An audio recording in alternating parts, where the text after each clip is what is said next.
Capsule number 19 is about reconciliation. जब हम non integral system follow करते हैं, हम कॉस्ट अकाउंट्स और फाइनेंशियल अकाउंट्स को अलग रखते हैं, और दोनों भी अपने अलग अलग स्टैंडर्ड्स फॉलो करते हैं.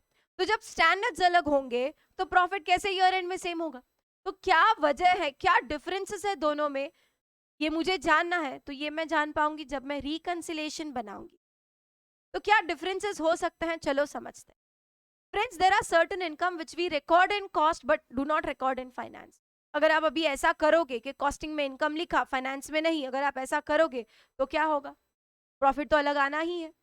अब ये कौन से ऐसे इनकम है जो कॉस्टिंग में लिखते हैं बट फाइनेंस में नहीं? So friends, these income are notional.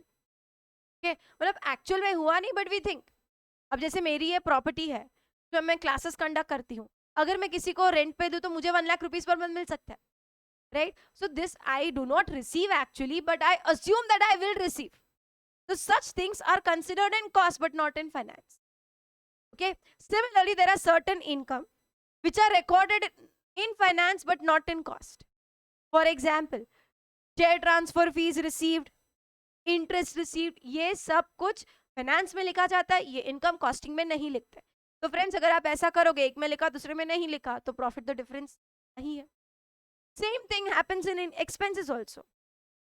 There are certain expenses which I consider in cost but not in finance. And again, these expenses are notional. अब जैसे ये मेरी property, owned property, I do not have to pay rent, but still I assume that यार अगर ये rent पे लेती तो मेरा 1 लाख का खर्चा होता. तो such notional expenses are considered in cost but not in finance. Then there are certain expenses which are do not record in cost but are record in finance, like dividend paid, right? Preliminary expenses written off, goodwill written off, interest paid. तो ये सारे खर्चे हम finance में लिखते हैं, costing में नहीं. फ्रेंड्स, अगर आप ऐसा करोगे, एक में एक्सपेंस लिखा दूसरे में नहीं, तो आपका प्रॉफिट तो अलग ही आना है. Then comes depreciation. Friends, we record depreciation in both. We record depreciation in cost, we record in finance, but there is chance that there is difference in the rate of depreciation. There are chances that difference in the method of depreciation, like one is using WDV, other is using SLM.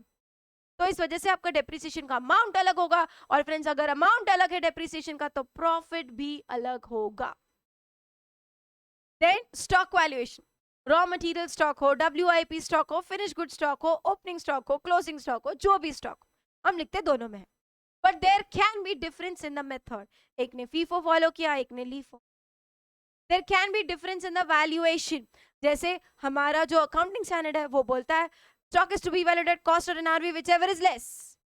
But हमारा cost accounting standard तो NRV use करने को मना ही करता है, वो बोलता है stock is to be valued at cost only.